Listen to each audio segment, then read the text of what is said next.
민트 오디오북.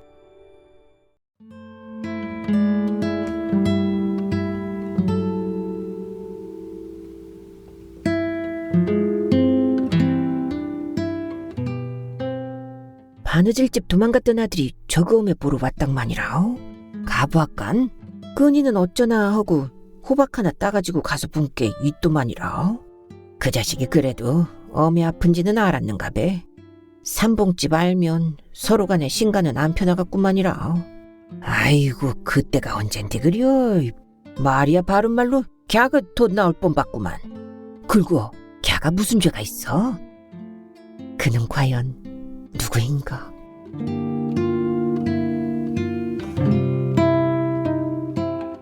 나는 모른다. 박희주.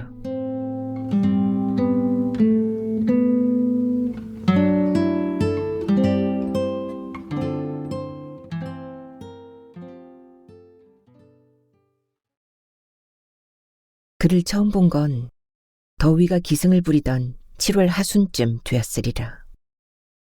중학교에 들어가고 처음 맞이하는 여름방학이 시작된 날이었으니 일찌감치 방학식이 끝나고 친구들과 함께 학교를 나와 정류소에서 버스를 기다리고 있을 때 스포츠 머리에 커다란 가방을 맨 사내가 안으로 건들건들 걸어 들어와 벽에 붙은 시간표를 손가락으로 가리키며 고개를 끄덕이고는 표를 파는 데로 향했다. 입석까지 얼매요? 입석이라는 말에 우리의 눈길이 모두 그에게 향했다. 입석은 종점으로 우리가 가는 동네다. 아니, 입석리는 댐이 만들어지면서 수몰되어 동네 자체가 사라진 상태였으나 버스는 예전처럼 목적지를 입석이라고 달고 다녔다. 우리 동네는 세터라는 새로 생긴 마을로 입석리와는 10리나 떨어져 있다. 그는 광대뼈가 붉어지고 눈이 쏙 들어간 데다 깡마른 체구 위아래에 군복을 검게 물들인 일명 스모르라 불리는 옷을 입고는 뒷굽을 꺾은 운동화를 신었다. 긴팔을 대충 걷은 팔뚝에는 흉터투성이에 일심과 만자 문신이 어설프게 새겨져 있어 한눈에도 불량기가 절절 넘쳐 흘렀다. 모두가 그를 주시했다. 표뿐만 아니라 잡화를 파는 좁은 정류소에는 우리 말고도 어른 몇이 보따리를 끼고 부채를 흔들며 버스를 기다리고 있었다. 50원! 표를 팔던 아주머니는 눈을 치켜떠 그를 쳐다보더니 못마땅한 표정을 지으며 볼펜을 끼적거려 표를 끊어주었다. 통학하는 우리의 버스 요금은 반액인 25원. 돈을 내고 표를 받아든 그가 표를 윗주머니에 쑤셔넣고 돌아서서는 벽에 붙은 나무 의자에 나란히 앉아있던 우리를 보며 입을 열었다. 너희들은 어디로 가냐? 입석인디요.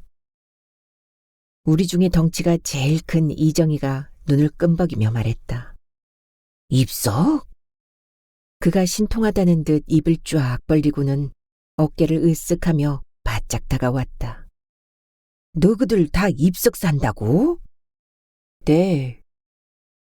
우리는 합창하듯 대답했다. 지역 출신들은 그 지역에 있는 중학교로만 진학해야 한다는 문교부 방침에 우리 5명은 전주로 가지 못하고 마을에서 50여리 떨어진 그곳 관촌까지 버스를 타고 다녔다. 세터에는 면 소재지라도 중학교가 없었다. 버스는 아침, 점심, 저녁역에 매일 3번 드나들었다. 관초는 입석에서 전주까지 운행되는 구간 중 딱 중간 지점. 차를 타본 적이 없던 나는 처음에 멀미로 무척 고생했다. 속이 울렁거려 토하기 일쑤여도 아버진 소나무 속껍질을 벗겨와 입에 넣고 씹으면 괜찮을 거라 하지만 별로 소용없었다. 그런데도 학교를 그만둘까 하는 생각은 전혀 들지 않았다. 중학생이 된다는 것은 선택받은 특권에 속했다. 초등학교 동창 120명 중에 중학교에 진학한 아이들이 10명이나 될까 말까 했으니 언젠가는 하도 급해 옆에 앉아가던 이정희 장화 속에 토해버린 일도 있었다. 한 열흘쯤 되어서야 차 타는 게 적응이 되었다. 와, 땀에 엄청나게 반가워버리네. 나도 거기 가는디. 하도 오랜만에 가는 것이라 너희들이 누가 누군지 하나도 모르겠다이. 그는 호들갑스럽게 떠들고는 돌아서서 표를 파는 아주머니에게 뭔가 묻고 아이스박스에서 하드 5개를 꺼내와 우리에게 나누어 주었다. 날이 덥제? 이거라도 먹어라이. 먹어야 하나 말아야 하나. 우리는 쭈뼛대며 하드를 받았어도 선뜻 입으로 가져가지 못했다. 학교에서 그날 일찍 집에 가리라는 걸 안 우리는 도시락을 싸오지 않아 점심을 먹지 않은 상태였다. 그나마 부침성 좋은 희원이가 물었다. 아저씨는 어느 동네에 사는디요? 그런 것가장 알 거는 없고. 근데 야가 시방 뭐라는 것이오? 형이라고 해야지 아저씨라니. 앞으로 형이라고 불러라이. 어서 안 먹고 무엇들을 하고 있다냐. 그제야 그 시원하고 달콤한 하드를 입으로 가져갔다. 날이 아무리 더워도 우리가 하드를 사 먹는 일은 거의 없었다. 그럴 용돈도 없었거니와 설령 이따 손치더라도 내 입만 입이 아니었으니까. 너희들 공부 열심히 하거라이. 나사 공부를 하고 싶어도 할 형편이 못 돼서 요렇게럼 살지만 너희들은 부모 잘 맞는 것이요. 중학교라도 보내주었으니까 얼마나 다행이냐 말이오. 근데 너희들 시라손이라고 들어봤냐? 시라손이라니? 우리는 고개를 저었다. 아니 우리나라 최고의 싸움꾼인 시라손이를 모른단 말이오? 아그들아, 책에만 진리가 있는 것이 아니오. 건달 세계에도 진리가 있는 법이란께. 그는 메고 있던 가방을 의자에 내려놓고 고개를 숙여 양주먹을 한 번씩 뻗는 동작을 취하고는 계속해서 말했다. 우리가 하드를 먹는 속도는 빨랐다. 너희들 전주 오거리는 들어보았지? 내가 바로 오거리 시라손이여. 아무리 산골에서 무지렁이로 살고 있어도 우리는 전주 오거리 깡패가 유명하다는 얘기를 풍문으로라도 알고 있었다. 그 오거리 말고도 배차장파와 월드컵파도 유명했다. 그런데 그가 그 오거리 깡패라니. 시라손이가 우리나라 제1의 싸움꾼이라면 그가 전주 오거리에서 제일 싸움을 잘한다는 얘기 아닌가. 너희들 전주 와서 누가 못살게 굴면 내 얘기만 혀. 그럼 봐줄 텐께로. 그때 버스가 와 멈추더니 차장이 불이 나게 정류소 입구로 달려와 소리쳤다. 입석이요. 입석 가시려면 빨리들 타시기라. 우리는 가방을 들고 우르르 물러나가 버스 제일 뒷자리로 앉았다. 아침 저녁으로는 차가 10,000원인 경우가 많았으나 그때는 한가하여 빈자리가 충분했다. 뒷자리에 나란히 앉은 우리를 따라온 그는 바로 앞자리 팔걸이에 걸터앉아 자랑을 멈추지 않았다. 내가 오거리에 입성하기 전에 독사라고 하는 놈이 거기 대빵 노릇을 하고 있었는데 나한테 깨지고는 어느 날 찾아온 거야. 조용히 사라져주면 목숨만은 살려준다나. 하도 가짜놔서 내가 점잖게 그랬지. 당신은 이미 흘러간 물인께로 다른 데 가서 알아보시라고. 흘러간 물이 어떻게 물레방아를 돌리겠냐이. 그랬더니 이게 바지를 주워올린 척 하더니만 갑자기 회칼을 빼든 거야. 나는 그때까지 요 새끼가 칼을 숨기고 온 줄 까맣게 몰랐지. 그렇지만 내 주특기가 번개처럼 빠르기요. 칼이 번쩍 가는 순간 빨리 판단을 한 거지. 이걸 쓰게 놔두면 안 된다. 아니 그 생각과 동시에 발길이 돌아가 버린 거야. 그때 반사신경이 제대로 먹힌 거지. 아니다 달라. 그 새끼 손목이 발등에 착 걸치더구만. 칼이 맥없이 날아가 버리고 다시 한번 돌려차기로 옆구리를 내질렀더니 확 꼬꾸라지대. 그냥 놔두선 안 되잖아. 너희들도 잘 알아둬. 그럴 땐 아주 야물딱지게 인정사정 볼 필요도 없이 제대로 봐줘야 해요. 아스팔트 바닥에 대고 왼손을 구두발로 아예 작살내버렸지. 그 새끼가 왼손잡이였거든. 다신 칼 들고 살치지 못하겠으리. 버스는 관촌역에서 우회전하여 야트막한 시멘트 다리를 건너서는 대리에서 멈추어 한 사람을 내려주고 다시 출발했다. 자갈길에서 잠깐 멈춘 사이 먼지가 차 꽁무니를 따라오다가 창문으로 밀려들었다. 관촌역에서 곧장 가면 임실이나 남원이었다. 먼지가 입으로 들어가든 말든 오거리 시라소니는 신이 나 있었다. 우리는 어느새 그가 굉장한 인물로 보여 귀를 쫑긋 세웠다. 싸움에서 제일 원칙이 뭐냐 하면 바로 기선제압이요. 상대방의 눈을 뚫어지게 쳐다보는 거야. 그땐 눈도 깜빡이면 절대로 안 돼. 눈을 먼저 피하는 놈이 지게 돼 있거든. 그렇게 말할 때 그는 우리 한 사람 한 사람의 눈을 차례로 쏘아보더니 맨 가장자리에 앉은 내 눈을 보며 물었다. 너그 아버지가 누구냐? 장팔 양반인데요. 나는 아버지의 태코를 말했다. 장팔 양반? 잘 모르겠는데. 형은 없냐? 형은 전주에서 학교 다녀요. 고등학교? 아니요, 중학교 3학년인데요. 이 자식아, 그렇게 어린 너 형을 내가 어떻게 알아? 27, 8살 된 형이나 누나 있는 사람 손 들어봐. 형도 방학이 시작된다는 얘기를 들었지만 고등학교 진학을 위해 계속 학교에 다닌다고 했다. 그때 태정이가 입을 열었다. 우리 형이 오태갑인데요? 태갑이? 그럼 너 그 아버지가 이장이지? 지금은 아닌데요? 태갑이 밑이 태을이고. 네. 태정이네 아버지는 지금은 이장을 내려놓았다. 말을 버벅거려 앞방이라 불리는 머슴을 두고 농사를 짓는데 동네에서 논밭이 많은 축에 속한다. 형제가 많아 태정이 위로 형이 셋에 누나가 둘, 동생도 넷이나 된다.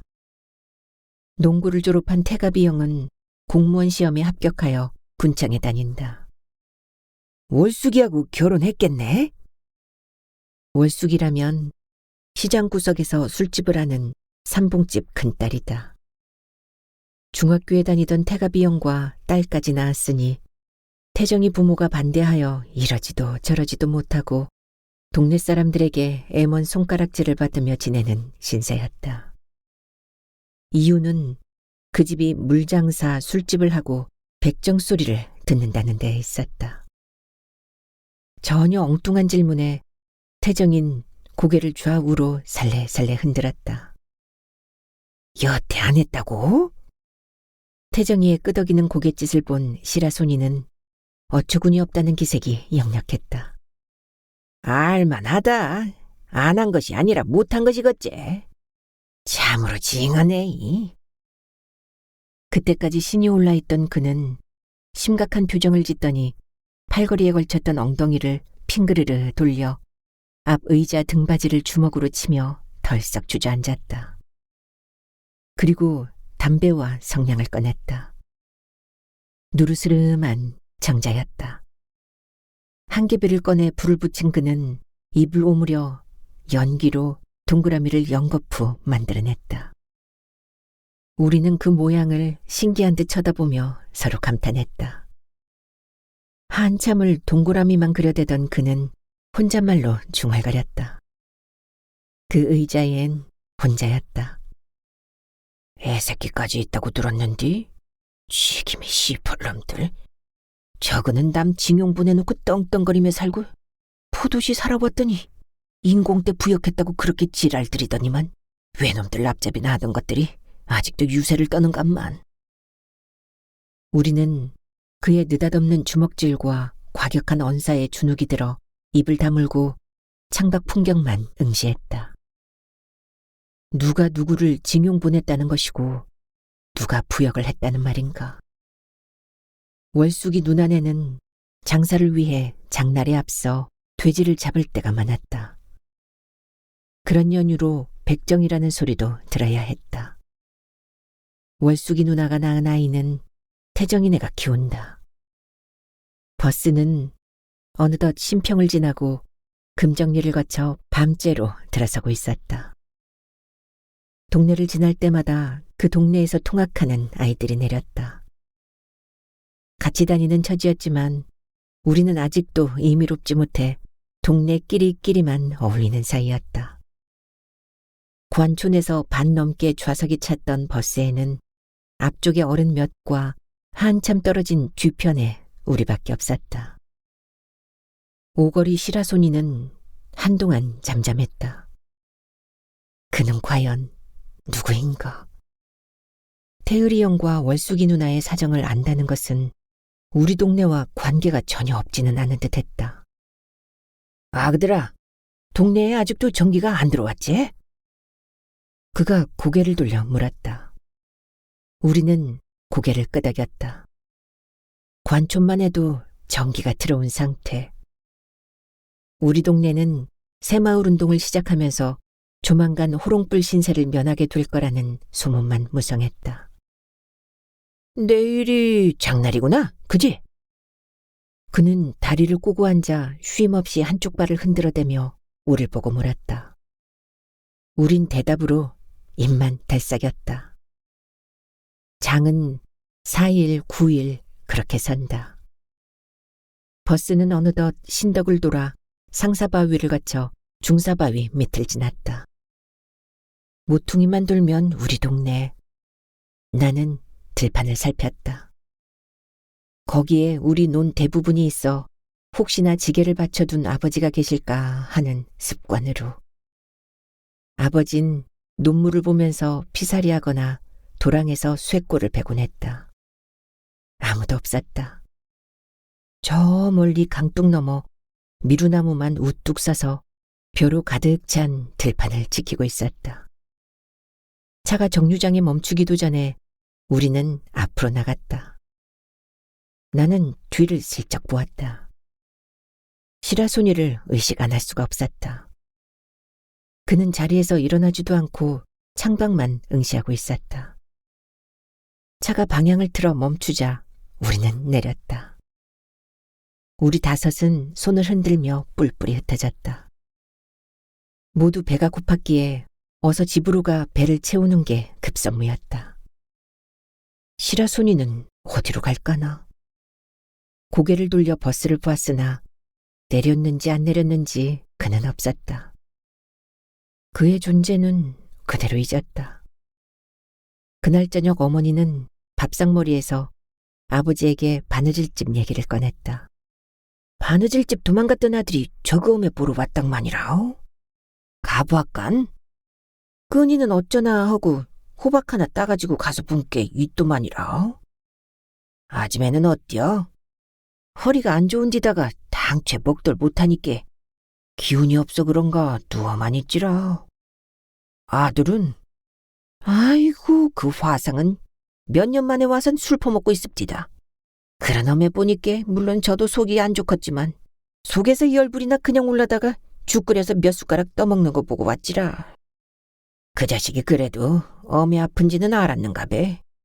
전주에서 깡패질한담서. 전주에서 깡패질? 그럼 시라소니 얘긴가? 나는 귀를 쫑긋 세웠다. 아버지는 상추쌈을 입안 가득 씹으며 풋고추를 된장에 찍었다. 삼봉집 알면 서로 간에 신가는 안 편하겠구만이라. 아이고 그때가 언젠데 그려. 벌써 7, 8년은 됐을 것이구만. 아버지 어머니 얘기를 듣다 보니 시라소니 얘기가 틀림없다. 혼자 사는 바느질집 아줌마에게 아들이 있다는 말은 들었었다. 바깥 양반은 정신이 온전하지 않았는데 오래전 태풍이 불었을 때 물에 빠져 죽었단다. 맑은 날엔 멀쩡한 정신으로 지내다가 날이 굳거나 비만 오면 사방천지를 휘젓고 돌아다녔다고. 아버진 말을 이었다. 그리고 걔가 무슨 죄가 있어? 모스마가 다 큰 처녀 좋아한 것이 죄요? 말이야 바른 말로 오이장네 한 집 보아선 삼봉집한테는 걔가 돈 나올 뻔봤구만. 아이고 아무리 그렇기로서니 담 넘어간 것이 잘한 일이어라. 그러잖아도 곱지 않게 부던 인심인디. 손이 발이 되도록 싹싹 빌었잖여. 무자가 둘 다. 걔 말이 월숙이가 말도 안 받아주고 자꾸 피해 다녀서 마지막으로 얘기나 한번 해볼 생각으로 들어갔다 하더라고. 다른 집 아 같았으면 쉬쉬하고 조용히 넘어갔을 일이여. 워낙 집안이 보잘것없은 게로 삼봉 양반도 그렇고 오이장부터 그 난리를 치고 삼봉 양반이 귀싸대기를 때리면서 그랬다자녀. 빨갱이 새끼가 감히 누구를 넘보냐고. 지서에 끌려가서 얼마나 맞았는가 몰라. 나올 때 본 게 잘 걷지를 못하더구만. 그렇게 당해서 그런지 동네 사람들 쳐다보는 눈이 곱돌 안 하더란께. 아마 그 눈 보고 오이장이 시겁했을 것이여. 무슨 해코지나 당하지 않을까 하고. 그래놓고선 정작 자기 아들이 월숙이하고 그런 게로 거꾸로 봄바탕 행실이 어쩌니 이저쩌니 망신이란 망신을 다 주고는 남을 나라 있자뇨. 모르긴 몰라도 걔가 깡패질하는 것이 악에 바쳐서 그럴 것이구만. 아버지 어머니는 상을 물리고도 한동안 바느질집과 삼봉집, 이장네와 얽히고 설킨 얘기를 한참 나누었다. 나는 비로소 버스에서 시라소니가 월숙이 누나 얘기가 나왔을 때 민감하게 반응했던 게 조금은 이해가 됐다.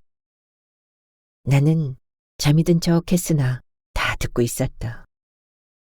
일제강점기 시절 구장을 했던 태정이 아버지가 자기 동생을 빼고 대신에 시라소니 아버지를 징용명단에 집어넣었다는 것이었고, 동란 때는 역으로 태정이네가 시라소니 아버지로 인해 굳은 일을 당했으며 전쟁이 끝난 후에는 그것 때문에 빨갱이라 갖은 고초를 겪고 두고두고 괄시받았단다. 그 일로 시라소니 아버지는 차츰 정신이 오락가락하더니 결국에는 비참하게 죽었고, 그런 집안 사정으로 시라소니는 학교도 다니는 둥 마는 둥 하다 지금도 5일장에 짐을 실어 나르는 장돌뱅이네 트럭의 조수로 따라다녔단다. 그러다 시라소니가 월숙이 누나를 좋아하게 됐는데 이미 그때 태가비를 좋아하던 그 누나가 한사코마다 하여 얘기나 속 시원히 들어보려고 밤중에 담을 넘어 방으로 들어갔었다는 것. 그러자 깜짝 놀란 누나의 비명에 삼봉 양반에게 붙잡혀 흠씬 두들겨 맞고도 지서까지 끌려가 모질게 당하고는 마을에서 쫓겨나다시피 도망갔다는 것. 그때 이장이었던 태정이 아버지가 천하의 호래자식이 또 무슨 짓을 저지를지 모른다며 동네에서 쫓아내는 데에 누구보다 앞장서 놓고선 나중에 월숙이 누나가 태가비 형의 아이를 낳자 백정네 집안과 사돈 맺을 일 있냐며 극구 반대했다는 것이었다. 그나마 양심은 있었던지 아이는 태정이 어머니가 데려다 키워 이제 5살이라고. 그 후 동네는 잠잠해졌지만 삼봉 양반의 성질머리가 보통이 아니어서 어느 트집 잡을 일이 없는가 벼르고 있어 지금까지 두 집안이 원수지간처럼 지낸다고 했다. 갑작스레 홀로 된 바느질댁의 심사를 누가 알아줄까. 예나 지금이나 바느질집 살림은 곤궁할 수밖에. 그 곤궁함을 대변하듯 동네에서 유일하게 그 집만 조가. 시대가 변하고 기성품이 넘쳐나 바느질 일감마저 떨어져 이 집 저 집 농사나 부엌 일을 도와주며 어렵게 지내는 형편이지만 굶어 죽는 한이 있어도 태정이네 일은 거들떠보질 않거니와 그때까지 괄시하던 동네 사람도 마찬가지로 가려서 일한단다.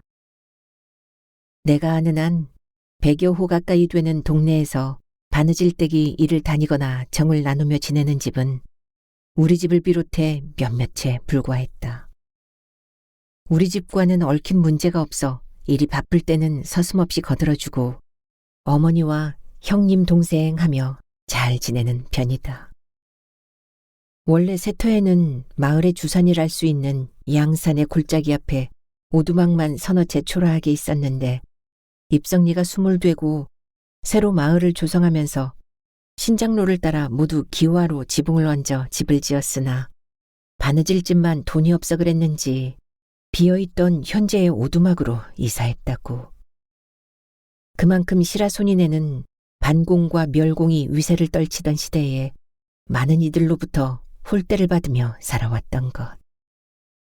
그러한 바느질댁이 지금 많이 아프다는데 그 소식을 듣고 온 것인지는 몰라도 시라소니의 등장은 분명히 심상찮은 일이었다. 다음날 나는 아침을 먹자마자 긴 밧줄과 쇠말뚝을 챙겨들고 소를 앞세워 길을 나섰다. 을의 방학이면 소를 강변에 내다 메고 풀을 뜯기는 건 내 몫이었다. 아버진 이미 새벽에 꿀 한 짐을 베어다 외양간 옆 헛간에 지게를 세워놓았다. 쇠꿀이 풍부한 늦봄부터 찬바람이 부는 늦가을까지 쇠죽은 끓이지 않아도 되었다. 집에서 나와 북쪽으로 향하면서 난 가인네 집을 바라보았다. 혹시나 마루에 나와 있지 않을까 하는 기대감으로. 가인은 5학년 때 외지에서 전학 왔다. 그때까지 옆 동네 연심이에게 마음을 주고 있던 나는 키가 작고 오밀조밀하게 생긴 그녀를 보자마자 연심에게 언제 그랬냐는 듯 그녀에게 마음이 쏠리고 말았다. 그렇다고 그녀에게 내 마음을 보일 일은 일어나지 않았다. 그냥 혼자서 속으로만 좋아할 뿐이었다. 언젠가 우리 집 골목 입구 전봇대 아래 있던 바윗돌에 올라 가인네 집을 바라보았을 때 그녀가 마침 마루에 나와 있어서 서로가 마냥 바라보던 일이 전부라면 전부였다. 그녀도 내 눈을 피하지 않고 오래도록 나를 바라보았다는 것. 내가 싫었다면 그러지 않았을 거라는 게 나의 합리였다. 가인의 아버진 슬그머니 동네에 들어와 당숙네 작은 방에 살다가 얼마 후엔 한약재 간판을 내걸었다. 가인은 진학하지 않고 6학년을 다시 다니고 있었다. 가인은 보이지 않았다. 장날이라고 가게들은 일찌감치 문을 열고 비질이 선명한 신장로에 물을 뿌려 놓았다. 동네에서 되도록 먼 강변으로 가야 소가 좋아하는 풀들이 많았다. 오고 가는 길은 멀지만 그런 곳에 메어두어야만 해질녘 소에게 풀을 뜯기는 시간이 줄어드는 게 보통이다. 신장로를 따라 집이 쭉 늘어서 있는 동네를 벗어나 풍경을 울리는 소를 앞세우고 산모퉁이를 돌았을 때 이게 무슨 일인가? 놀랍게도 산에서 내려오는 월숙이 누나의 모습이 보였다. 아무리 좁다란 길이 있다 하지만 그 시간에 잡목이 무성한 산에서 내려온다. 이해할 수 없는 일이었다. 푸성귀를 뜯을 밭도 없고 나무를 캘 수 있는 철도 지났다. 모자도 쓰지 않고 머리를 길게 늘어뜨린 채 손에는 아무것도 없었다. 산을 다 내려온 누나는 내가 지나가길 기다렸다가 마을로 향했다. 나를 봐도 안 본 것 같은 멍한 표정이었다. 나는 고개만 갸웃거렸을 뿐 더 이상 마음에 두지 않았다.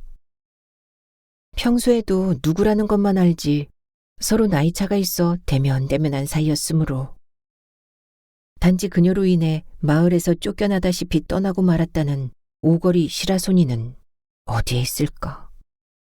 잠시 궁금했다. 신장로를 벗어나 도랑을 따라서 이어진 좁은 길을 지나 뚝을 넘어 강변에 도착했다.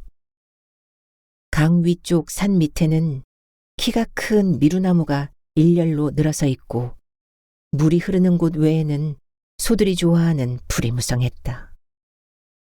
밧줄을 쇠고비에 연결하여 적당한 자리를 찾아 말뚝을 박았다.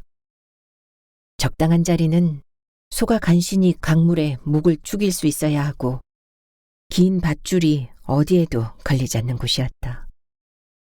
잔잔한 바람도 없이 매미가 줄기차게 울어대는 게 오늘도 꽤 더울 낌새. 강물에 발을 집어넣고 손과 얼굴을 씻어 바람에 말리며 집으로 돌아오는 길에 보니 양바리 쪽에서 장을 보려고 여자는 짐을 머리에 이고 남자는 지게를 걸머쥔 사람들이 지름길인 논둑에 초록의 벼 물결을 배경으로 자그맣게 보였다. 큰 길로는 달구지 한 대가 느릿느릿 우리 마을로 향하고 애들이 나를 찾으러 다니는 건 아닌지 모르겠다.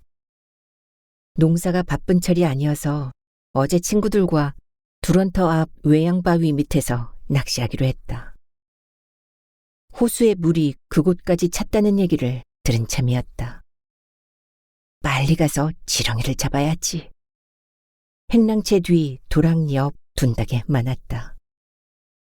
미끄덩거리는 고무신을 강물에 씻었어도 다시 풀밭을 걸었기에 이슬을 머금어 계속 미끄러웠다. 신장로로 들어서는데 길도 없는 산에서 누가 내려왔다. 수풀이 우거져 처음엔 누군지 몰랐으나 검정옷의 시라손이라는 걸 금방 알 수 있었다. 월숙이 누나가 내려왔던 곳과는 그리 멀지 않았다. 그제야 월숙이 누나가 왜 산에서 내려왔는지 알 것 같았다. 둘이서 아무도 모르게 만났으리라.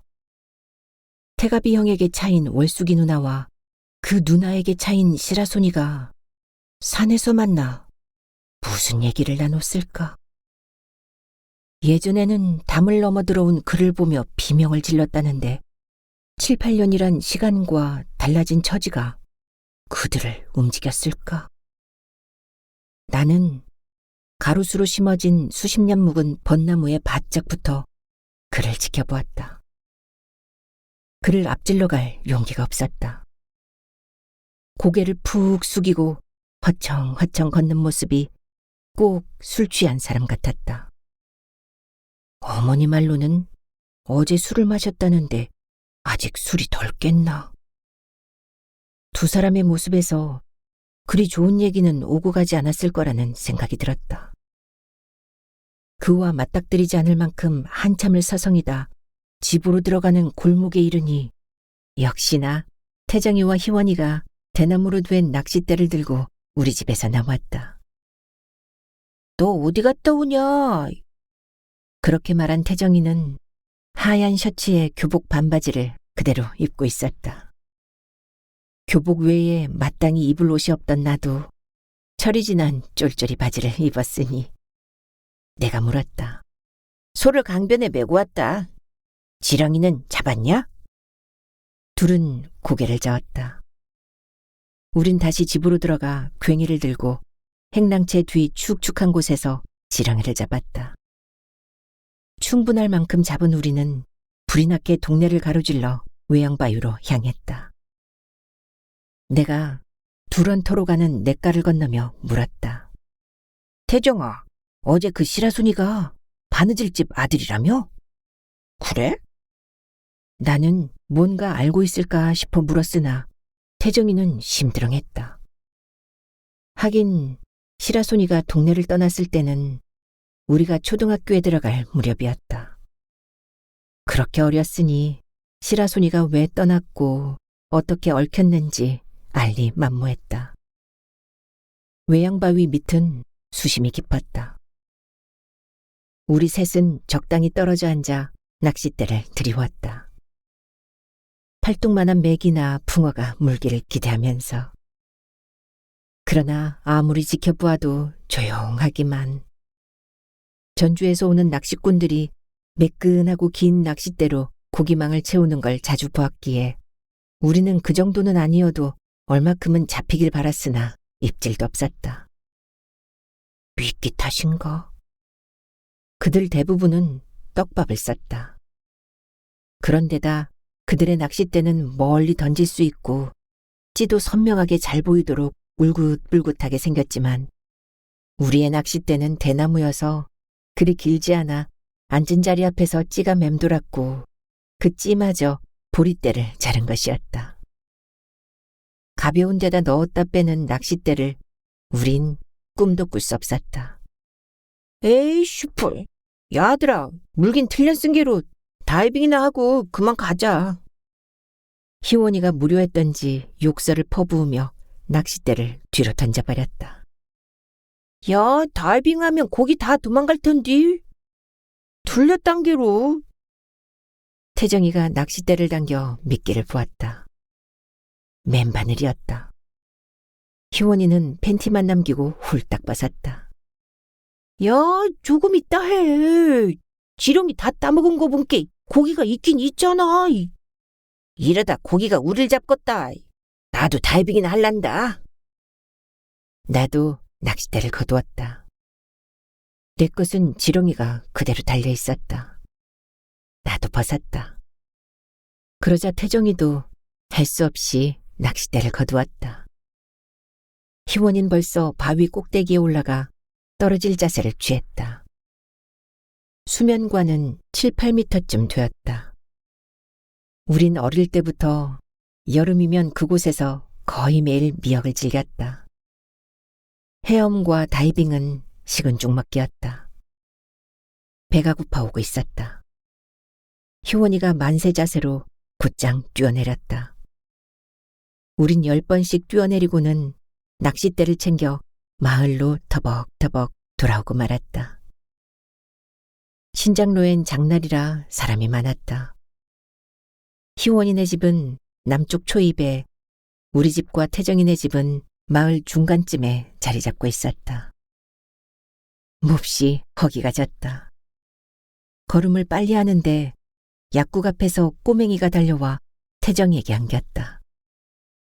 약국 옆이 태정이네 집이었다. 삼촌! 머리를 양옆으로 앙증맞게 묶은 소영이었다. 월숙이 누나의 딸. 태정이네 집에서 키워도 가끔 월숙이 누나의 손을 잡고 걷는 모습을 보았던. 귀여웠다. 나에게도 저런 동생이나 조카가 있었으면 하는 생각이 들 만큼. 엄마 아빠가 버젓이 있어도 한 집에 살지 못하는 불행을 아는 아이 소영이와 백정과 물장사라는 말은 결코 어울려 보이지 않았다. 배는 고픈데 집에는 아무도 없고 마루 밑에 있던 백구만이 나를 보자 기지개를 켜고는 꼬리를 흔들었다. 낚싯대를 헛간에 던져놓고 부엌으로 들어갔다. 솥 주변이 후끈했다. 뚜껑을 열자 김이 솟아오르며 감자와 옥수수가 보였다. 어머니가 삶아놓았으리라. 바가지에 껍질을 깐 감자와 옥수수를 담아 마루로 갔다. 껍질을 까지 않은 감자는 나중에 김치와 함께 먹으면 그만이었다. 나는 감자부터 허겁지겁 먹었다.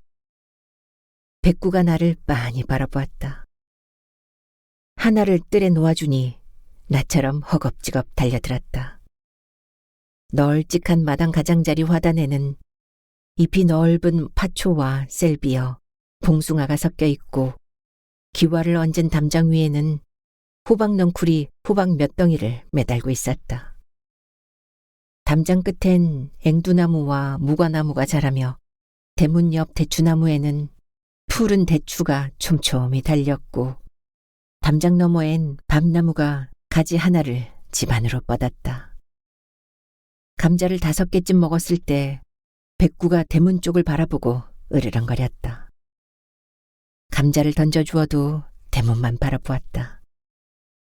아니나 다를까 기침소리와 동시에 누군가 나타났다. 시라손이었다. 나는 그를 보는 순간 괜히 졸아서 가슴이 두방망이질하며 심하게 두근거렸다. 백구가 짖었다. 무슨... 아이고, 여기가 너네 집이었구나. 네. 나는 조그맣게 입을 달싹이며 감자에 날아든 파리를 쫓았다. 그가 마루로 다가오자 백구가 눈치를 보며 꼬리를 말고는 납작 엎드렸다. 네가 장팔댁 아들이었어? 네. 어디 가셨어? 모르겠어요. 이게 점심인갑다. 네. 나는 바가지를 안쪽으로 밀었다. 그가 마루에 앉아 하얀 이를 드러내며 집안을 휘둘러 보더니 말했다. 너 그 어머니한테 고맙다고 전해라잉. 어저께 우리 집에 오셨어도 나 부끄러워서 인사도 제대로 못했은 게로. 네. 아무래도 전주는 좁아. 서울로 갈란다. 그는 뜬금없이 그 말을 내뱉곤 일어섰다. 조금 전까지 있었던 웃음기는 사라지고 뭔가 결심한 듯 결연한 표정이었다. 백구도 졸았는가. 엎드린 채로 고개만 들어 그를 쫓았다. 나는 서울은 고사하고 전주에도 가보질 못했다. 감자를 하나 더 먹고 그대로 누워선 옥수수를 뜯었다. 슬그머니 졸음이 밀려왔다. 얼마나 잤는지 모른다. 달려드는 파리 때문에 잠을 깼다. 마당을 보니 빨랫줄을 받치는 바지랑떼 그림자가 꽤 길어졌다. 새삼 오늘이 장날이라는 게 떠올랐다. 시장 구경이나 해볼까? 골목을 나가니 아직도 신장로엔 사람들이 많이 돌아다녔다. 시장은 신장로가에 쭉 늘어선 가게들 뒤쪽에 있었다. 이동땡네 주막 앞엔 장날만 되면 어김없이 나타나 술에 취해 다른 마을 어른들이 끼리끼리 모여 따들썩했다. 주막 옆 골목을 통해 시장 안으로 들어갔다. 평소엔 맨 기둥에 골진 양철판으로 지붕을 씌워 휑했던 곳이 옷이며 이불, 그릇, 생선들로 꽉 들어찼다. 그때 북쪽 끝 농협 구판장 앞으로 사람들이 우르르 몰려들었다. 무슨 일인가? 나는 바쁘게 그쪽으로 걸음을 옮겼다. 아니 저게 무슨 짓인가? 옷을 홀딱 벗은 시라소니가 맨발로 하얀 팬티 하나만 걸친 채 고개를 꼿꼿이 세우고 앞만 바라보며 구경꾼들을 몰고 다니며 시장을 돌고 있었다.